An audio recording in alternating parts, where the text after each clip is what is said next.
Bonjour à tous, merci de nous rejoindre pour ce troisième Facebook Live. Aujourd'hui, nous sommes chez Handvoice, une des participations Cap Horn, et nous allons aborder une thématique bien spécifique, le pivot stratégique. Mais avant toute chose, comme vous le savez, nous avons trois séquences durant cette interview, durant cette vidéo. La première sera, comme d'habitude, une petite météo des startups, où nous allons revenir sur certains sujets un petit peu chauds du moment, côté startup et côté investisseur. Dans un second temps, nous irons faire, comme d'habitude, un petit tour dans les bureaux d'Handvoice, en l'occurrence la Fourmilière, pour citer l'endroit, l'espace de travail d'Handvoice, afin d'appréhender et de découvrir l'environnement de travail de cette startup. Et nous terminerons par le cœur du sujet, à savoir tous les enjeux liés au pivot stratégique d'une entreprise. À quel moment, à quelle maturité, peut-on toujours parler de pivot à un certain niveau de développement, bref, tous ces sujets. Et je vous invite à réagir si vous le souhaitez. On a déjà reçu pas mal de questions, mais n'hésitez pas à rebondir dessus. En live, Morgane, ici présent, nous lira les questions et nous essayerons d'y répondre. Avant de passer au sujet Handvoice, on commence par notre petite météo des startups. Et vous en doutez bien, je suis obligé de parler de quelques levées de fonds. Et je ne vais pas en citer 5 ni 10, on va en parler de 2 qui ont été marquantes selon moi dans les 2 dernières semaines. La première, pour rentrer dans le cœur du sujet, c'est la levée de fonds de 16 millions d'euros avec Index et Daphne de la startup Less. Pour ceux qui ne connaissent pas cette startup, c'est une solution de covoiturage urbain pour désengorger et faire baisser la pollution. Elle a été créée, cette startup, par Jean-Baptiste Rudel, ex-fondateur, enfin il est toujours fondateur d'ailleurs de Criteo, et il s'est entouré d'une petite équipe pour monter ce projet. Et pourquoi je vous parle de cette entreprise? Parce qu'elle a plusieurs spécificités. La première, c'est qu'elle lève énormément. La seconde, c'est qu'elle lève à un niveau de maturité très jeune. Aujourd'hui, ils vont sortir dans les prochains jours, prochaines semaines, la version bêta. Donc c'est une startup qui lève 16 millions sans avoir encore testé ou appréhendé le marché. Et ce que je veux mettre en avant, c'est le fait que les investisseurs sont extrêmement intéressés par le profil qualifié d'un CEO et de l'équipe qu'il fédère autour de lui, qui est excellente. Et ça montre que voilà, l'équipe aujourd'hui joue un facteur clé dans les raisons d'investissement d'un fonds, et en l'occurrence de 2 fonds de VC. Ce qu'il est intéressant de dire, et que je voudrais souligner dans le cadre de cette startup, c'est que Jean-Baptiste Rudel aurait pu faire le choix de commencer sa startup, son projet, dans la Silicon Valley. Et pourtant, non, il commence en Île-de-France, en l'occurrence à Paris. Et pour 2 raisons, et ces 2 raisons, je les cite parce que c'est généralement des clichés, et il me semble bon de les rappeler. La première, c'est le côté environnement fiscal. Contrairement à beaucoup d'idées reçues, l'environnement, le paysage fiscal en France est plus intéressant que la Silicon Valley, contrairement à ce qu'on pense. Et aujourd'hui, la deuxième raison qui est extrêmement intéressante, c'est évidemment ce que l'on pourrait appeler de soft skills à la française, à savoir nos ingénieurs. Et nos ingénieurs, ils sont extrêmement qualifiés, et force est de constater qu'ils sont 2 à 3 fois moins chers. Donc aujourd'hui, c'est un beau pari que Jean-Baptiste prend, et on le félicite. C'est un environnement qui bouge beaucoup. Inutile de vous parler de CityScoot, Coop, Gobi, on va essayer de parler un peu moins fort parce qu'on dérange, mais Gobi, CityScoot, le nouvel appel d'offres de Vélib, bref, un sujet dynamique, et on leur souhaite une belle réussite. La deuxième, c'est mon coup de cœur, notre coup de cœur, à savoir Peppernest, qui lève 10 millions auprès de Partech, Idinvest et Kima. 3 beaux fonds. Et pourquoi je cite cette entreprise? Eh bien, parce que, si je peux m'exprimer ainsi, pour moi, c'est un monstre d'exécution. En 2 ans, ils ont réuni plus de 100 000 utilisateurs sur leur site. On rappelle que leur plateforme permet de simplifier l'ensemble des tâches administratives lorsque quelqu'un, un particulier, déménage. Et aujourd'hui, en 2 ans, ils ont su s'entourer de 15 fournisseurs d'énergie, fournisseurs télécom.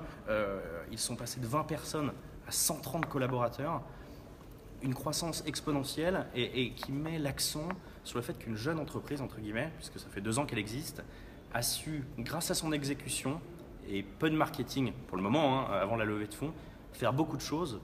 Et voilà, chez Cap Horn, pour la petite histoire, on avait rencontré Philippe de la Chevannerie, qui est son fondateur, qui nous avait fait une excellente impression de par son ambition, son optimisme et voilà, son parcours. Et je trouve ça formidable qu'en si peu de temps, une boîte, en tout cas une start-up, ait accompli autant de choses. Fini le sujet des levées de fonds, je vais vous parler maintenant de deux tendances et ensuite on ira découvrir les bureaux d'Envoice. Les deux tendances dont je voudrais parler aujourd'hui, c'est deux sujets. Le premier sujet, c'est l'intelligence artificielle. Et aujourd'hui, je vous en parle parce que on considère qu'il y a beaucoup d'abus. Tout le monde fait de l'IA aujourd'hui. Tout le monde va vous utiliser des termes comme du machine learning, du deep learning, du NLP et toutes sortes d'acronymes. Et pourtant, peu de personnes font véritablement de l'intelligence artificielle. Je vous donne un exemple très concret. Aujourd'hui, les gens confondent la plupart du temps algorithmie, donc des règles mathématiques de code, et machine learning. Et finalement, le sujet des bots qui est très à la mode, qui est très intéressant en demeurant, qu'on regarde chez Caporn, on se rend compte que certaines boîtes sont extrêmement intéressantes, mais la plupart des petits bots ne sont pas forcément intelligents. On rappelle que la vraie intelligence artificielle, c'est de pouvoir rendre un algorithme auto-apprenant. Et ce n'est pas simplement des règles de calcul plus ou moins compliquées. Évidemment, je vais citer le cas de DreamQuark, qui est le dernier investissement en date de Caporn, la semaine dernière, qui a levé 3 millions d'euros et qui, justement, propose une solution d'intelligence artificielle extrêmement poussée, de par l'équipe qui est extrêmement qualifiée, beaucoup d'ingénieurs en physique quantique, en physique nucléaire, qui ont su appliquer des méthodes théoriques à un côté pratique, en l'occurrence les assurances. Et c'est pour moi l'occasion de les féliciter encore une fois et de féliciter leur dernière levée et les accueillir dans notre famille Caporn. Donc DreamQuark. Le deuxième sujet, c'est un sujet un petit peu que vous connaissez, que je vais un petit peu vous rapager, donc je vais aller rapidement sur le sujet, c'est les crypto-monnaies et la blockchain. Moi, c'est un sujet qui me touche particulièrement, que j'affectionne, donc je vous en parle. Et avant de vous parler de l'univers crypto-monnaie du moment, je sais c'est redondant, mais je vais vous redonner une définition de la blockchain. J'en ai trouvé une extraordinaire qui va mettre tout le monde d'accord sur le sujet. Une définition de Claire Balva, je vous invite à regarder sa vidéo sur YouTube, un TEDx Claire Balva, B-A-L-V-A. Écoutez bien, la blockchain est une technologie de stockage et de transmission d'informations qui est sécurisée, transparente et qui fonctionne sans organe central. En une ligne, vous avez la définition de la blockchain. Je vous conseille de la noter, moi-même je la note parce que sinon je ne me rappelle jamais. Mais on ne peut pas aussi bien résumer ce qu'est la blockchain. Et pourquoi je vous parle de blockchain? Eh bien parce qu'aujourd'hui, on a l'univers des crypto-monnaies qui s'emballe. Pour ceux qui ont suivi les crypto-monnaies, tout ce qui est Bitcoin, Ethereum, Litecoin, bref, toutes ces valeurs financières qui explosent. Le Bitcoin était à 7000 € ce matin, enfin, hier soir en l'occurrence. L'Ethereum est à 340 quasiment. Et moi, j'aimerais répondre à Jamie Dimon, je ne sais pas si je prononce bien son nom, le PDG de JP Morgan, qui considère le Bitcoin comme une arnaque. Eh bien non, ce n'est pas une arnaque. Derrière, il y a une technologie. Aujourd'hui, elle commence à faire ses preuves. La BPI a sorti un mapping des boîtes blockchain qui ont des vrais applicatifs concrets, surtout dans la banque et les assurances, certes pour commencer, mais qui fonctionnent et qui s'inspirent de la technologie du Bitcoin ou de l'Ethereum pour le stockage de données. Et aujourd'hui, cet univers-là s'emballe. C'est un sujet à screener, à regarder avec beaucoup d'intérêt et on reviendra dessus par la suite. Une dernière chose et ensuite c'est terminé pour les news. N'hésitez pas si vous avez des questions. Juste mon événement coup de cœur, c'était la semaine dernière, le Demo Day de Alliance à Station F. J'ai rarement vu un Demo Day aussi bien organisé. 30 startups, beaucoup de VC, tout l'écosystème des corporates. Je trouve cette initiative formidable et je pense qu'elle fait beaucoup de bien à la French Tech. Eh bien, je vous propose maintenant d'aller découvrir les locaux d'Envoice afin de comprendre un petit peu leur univers de travail et ensuite nous irons voir Alban. Morgane, je te propose de me suivre. Alors ici, donc évidemment la petite terrasse et en fait la particularité d'Envoice, c'est d'avoir su réussir à travailler dans un espace gigantesque, vous allez le voir sur 3 étages, qu'ils ont loué. Alors ils avaient peu de moyens au début pour une start-up, ce qui est normal, mais ils ont décidé de sous-louer une partie de leur bureau afin de créer un écosystème, une sorte de mini pépinière qui est très bénéfique. Donc je vous invite à me suivre. Si je me rappelle du code, en l'occurrence, heureusement que j'avais prévu pour les impératifs du live de le noter.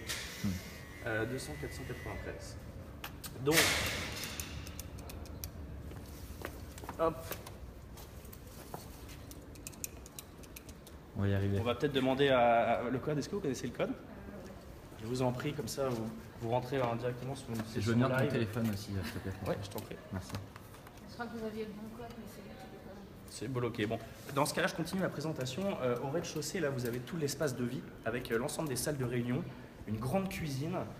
Et donc, chaque salle de réunion a, on va dire, ses attributs, ses formes d'attributs. Il y a des salles de réunion plus pour l'aspect détente, classique, et des salles de réunion un petit peu plus professionnelles. On ira s'installer avec Alban dans cette salle-là. Heureusement, fort heureusement, on nous ouvre chez Envoice, donc on va commencer la visite. Merci. Merci beaucoup. Et comme je le disais, le premier étage, Morgane, c'est tout l'espace de travail un petit peu collaboratif, cette grande table, comme vous pouvez le constater, où les gens, évidemment, déjeunent, se réunissent. Et c'est cet ensemble de petits box qui permettent de faire des réunions dans un cadre un petit peu plus intime. Pour l'anecdote, l'endroit s'appelle la Fourmilière, Envoice, pour ceux à qui ça a échappé. Et effectivement, c'est plein de petites niches, plein de petits endroits où on prône vraiment des moments d'échange, comme le témoigne cette gigantesque table et la cuisine qui se situe juste là. On va continuer, il y a 3 étages. Le premier étage, c'est les bureaux d'Envoice. On va passer rapidement. Je vais vous montrer les 2 autres étages pour vous montrer que finalement, il existe des solutions pour les startups. Si vous-même vous êtes entrepreneur et que vous cherchez un endroit pour travailler, il y a des espaces comme celui-ci qui sont des sortes de pépinières, plus ou moins publiques, et qui est intéressant de travailler dans ce genre d'écosystème. Ça me fait penser à l'ensemble de ces pépinières qui sont un petit peu moins sous les feux des projecteurs, mais qui se multiplient de plus en plus. Je vais te laisser passer devant, Morgane. Donc on continue. Ça me permet de vous annoncer qu'avant d'interviewer Alban, on commencera par interviewer l'un des salariés d'Envoice, qui s'appelle Boris, afin d'avoir un point de vue un petit peu différent concernant les problématiques que nous nous adressons. Donc là, le premier étage d'Envoice, nous allons revenir d'ici 2 minutes. On le visitera plus en détail. On continue avec cet étage où se situent 3 startups, si je ne dis pas de bêtises. Donc voilà un espace véritablement de partage que tu peux rapidement montrer, Morgane. Et le 3e étage, qui est, si je ne dis pas de bêtises non plus, une start-up dans l'architecture et qui a permis un petit peu d'aménager et de créer cette fourmilière. Morgane, je te laisse un petit peu montrer cet univers de travail. Bonjour. Bonjour. Voilà, écoute, je te propose qu'on aille voir Envoice et qu'on commence à présenter un petit peu l'équipe. J'espère que le son est assez fort, hein. On a toujours un petit problème de son. Dans les bureaux d'Envoice.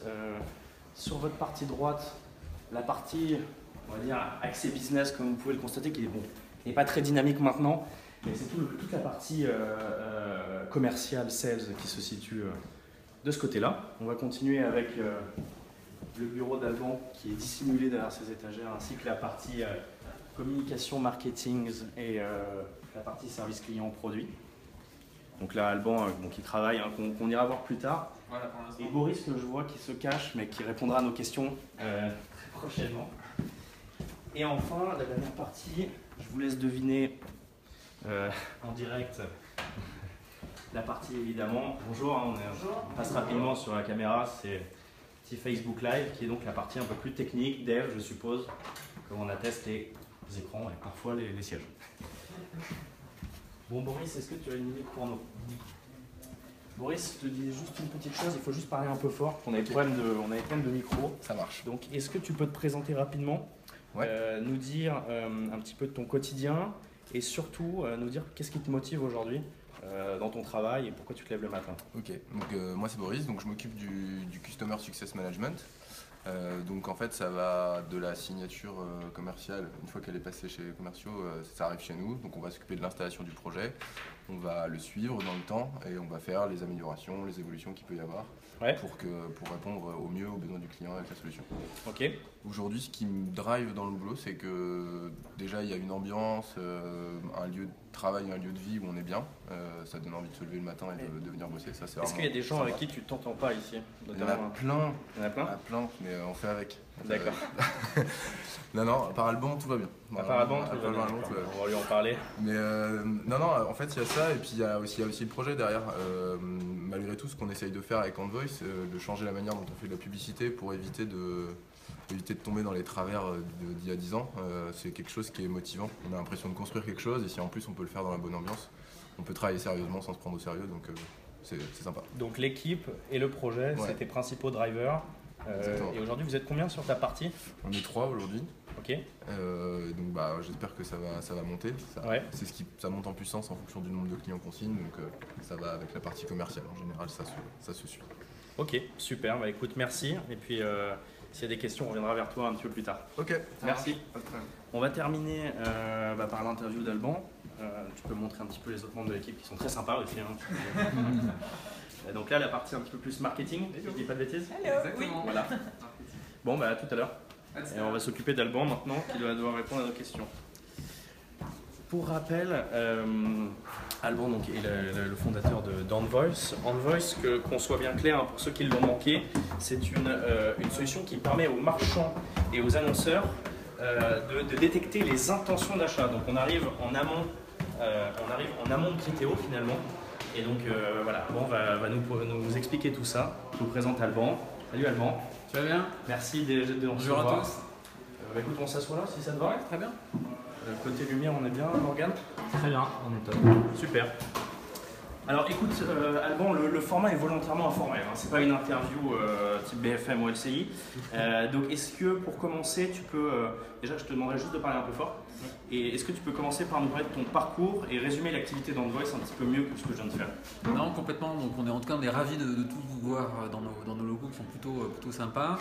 En 2 mots, moi ce que je fais, ça fait une 20aine d'années maintenant que je suis dans le digital. Une première vie en travaillant dans des startups, donc des structures qui ne connaissent plus maintenant forcément le même nom, mais un eBazaar qui a été racheté par eBay ou un Storever, et également dans des grands groupes, typiquement comme Microsoft, où je m'occupais des services de communication.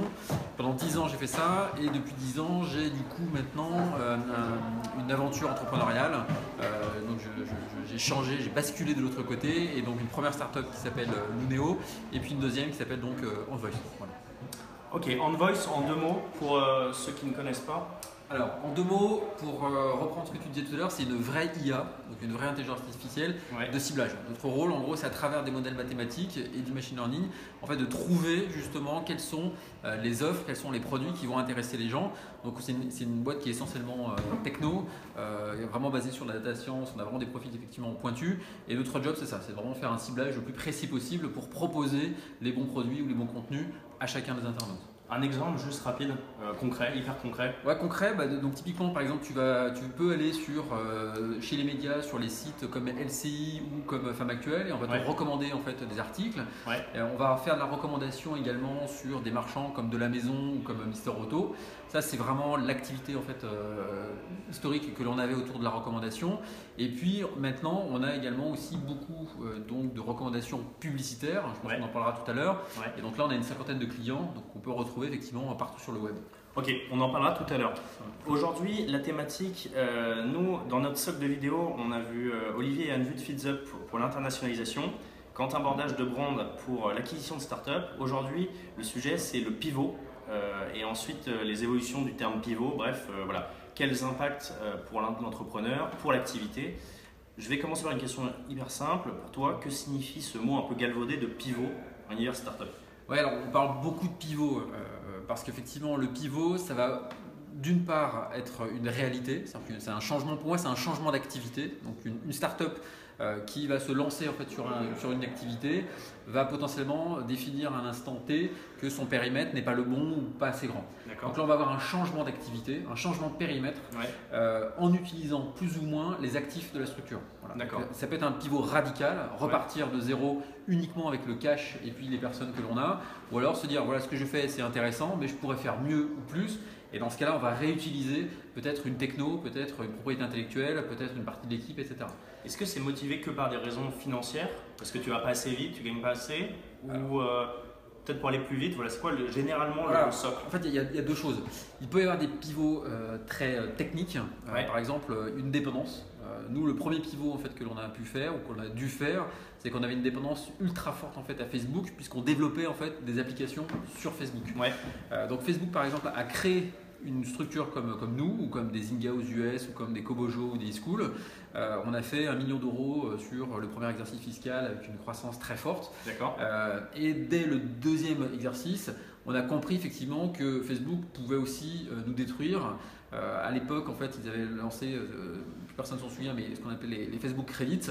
On a vu notre activité disparaître du jour au lendemain de 40%. Donc ça matérialisait justement. Donc, il peut y avoir des pivots dus justement à des engagements trop profonds avec des plateformes. Lorsqu'on bosse énormément avec Apple, c'est exactement la même chose. On peut disparaître, ou avec Google, on peut disparaître du jour au lendemain.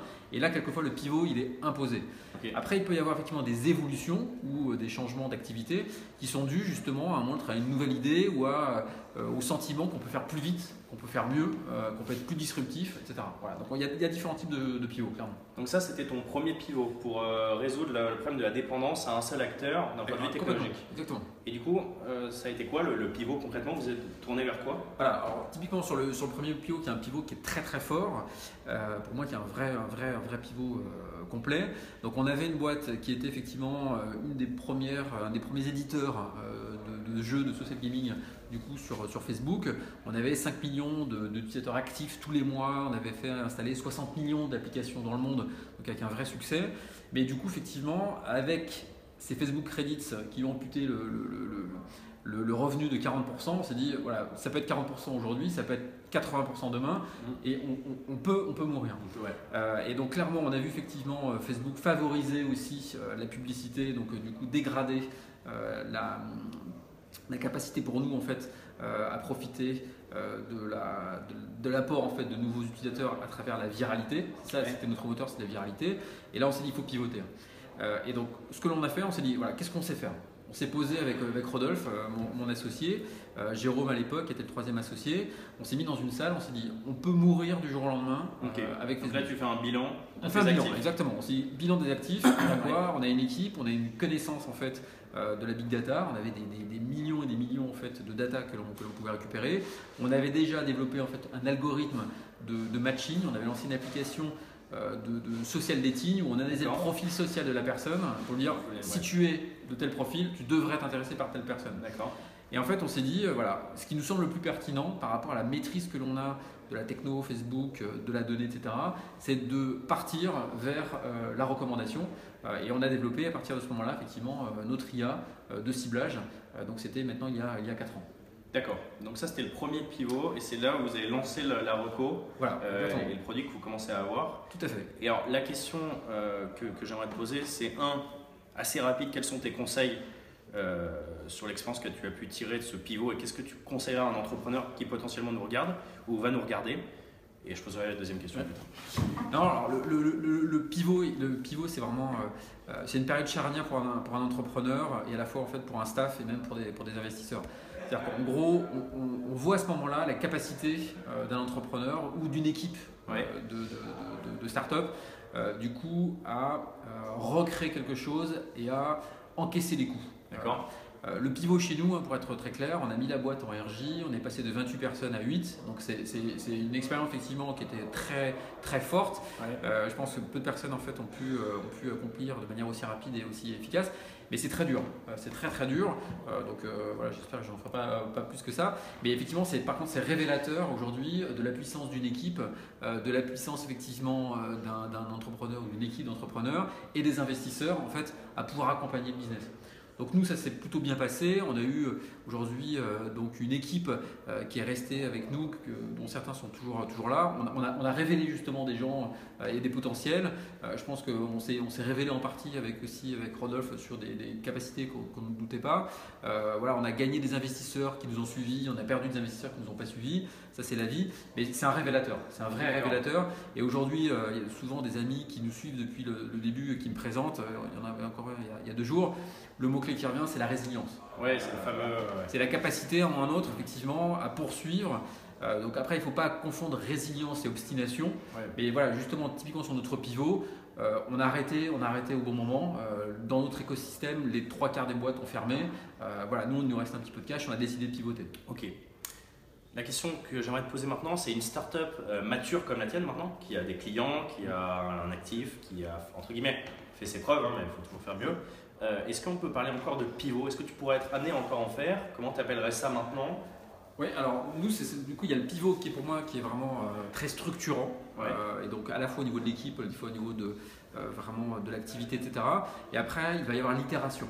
Ouais. Et donc nous, on est en itération permanente. Avec notre IA, on avait développé une solution de recommandation donc qui permet justement de personnaliser des expériences clients sur des sites médias ou des sites marchands. Il y a un peu plus d'une année, on s'est dit on peut faire plus avec cette technologie-là. On peut aussi faire en fait de la recommandation publicitaire en pré-targeting versus un Criteo en retargeting. Et on a sorti en fait une solution de pré-targeting maintenant il y a 6 mois qui cartonne parce qu'effectivement ça répond clairement à un besoin du marché. Ça, c'est une itération. Donc, en gros, c'est la même techno, c'est la même équipe, sauf qu'effectivement, on s'est dit qu'on pouvait faire plus avec justement ces assets-là. C'est une orientation, quoi. C'est une orientation, c'est complémentaire de ce que l'on faisait. Je pense que ça prendra de plus en plus de place par rapport à ce qu'on faisait historiquement sur la recommandation classique, parce que le momentum est beaucoup plus fort, effectivement. On s'est aperçu que le marché était plus dynamique, que l'on vendait plus vite, que l'on vendait mieux. Et donc, effectivement, on est à fond sur ce sujet aujourd'hui. Redonne-nous du coup un exemple sur cette orientation stratégique que vous avez récemment prise. Un exemple très concret sur votre produit. Très concret, c'est-à-dire qu'aujourd'hui, en fait, on va voir les marchands et on leur pose la question, effectivement, de savoir comment ils organisent leur acquisition. Donc on parle bien sûr de Google, on parle bien sûr de plus en plus de Facebook, on parle d'Amazon maintenant, on parle de Criteo, etc. Par contre, lorsqu'on leur dit, voilà, est-ce qu'aujourd'hui vous êtes capable de toucher dans des contextes qualitatifs des nouveaux clients et d'apporter des nouveaux clients et de leur proposer une expérience publicitaire personnalisée, on nous répond toujours, ah ben non.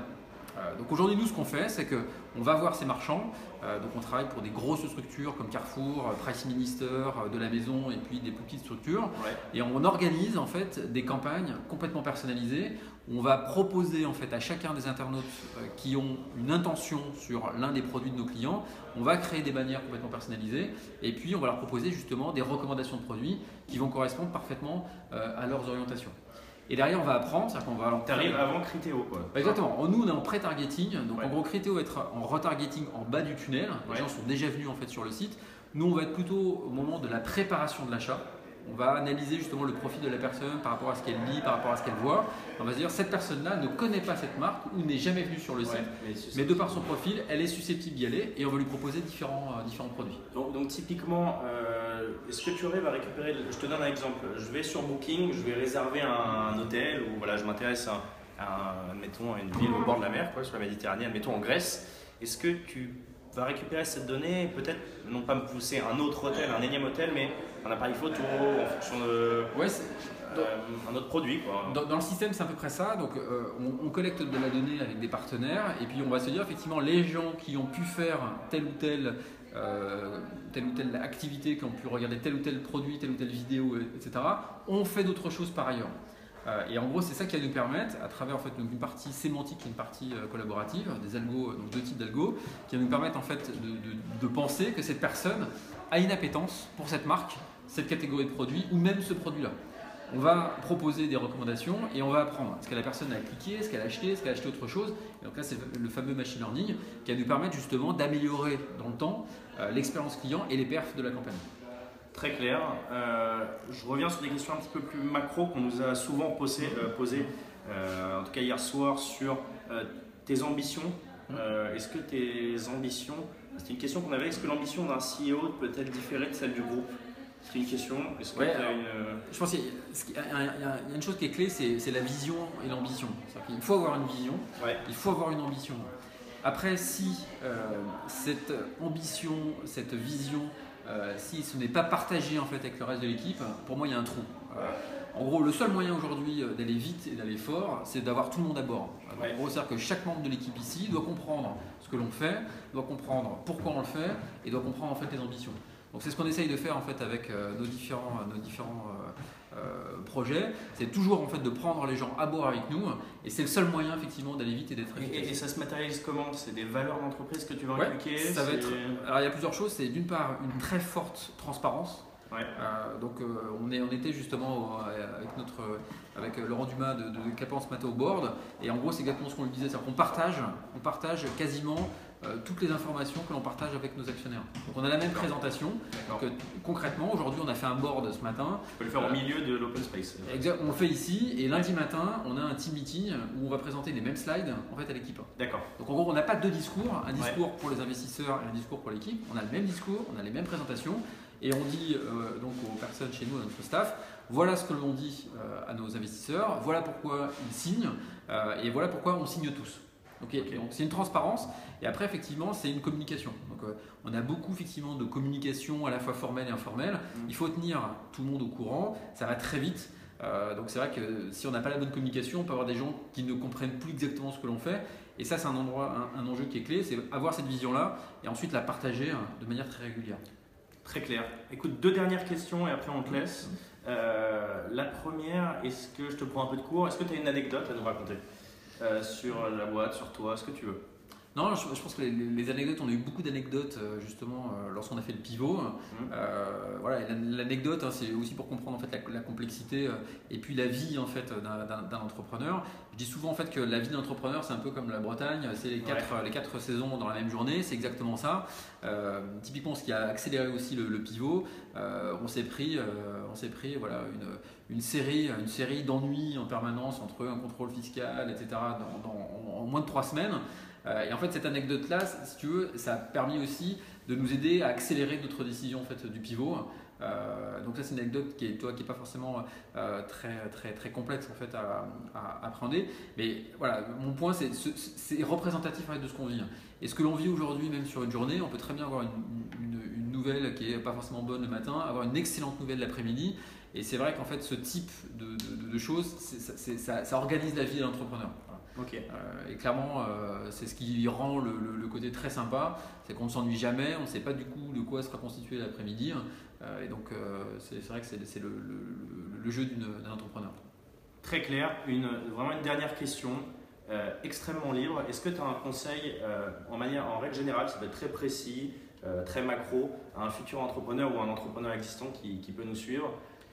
Qui t'a marqué toi à titre perso? Ouais, même avec le recul, ce que l'on a fait, c'est il faut avoir une vision claire, il faut avoir un plan d'exécution clair.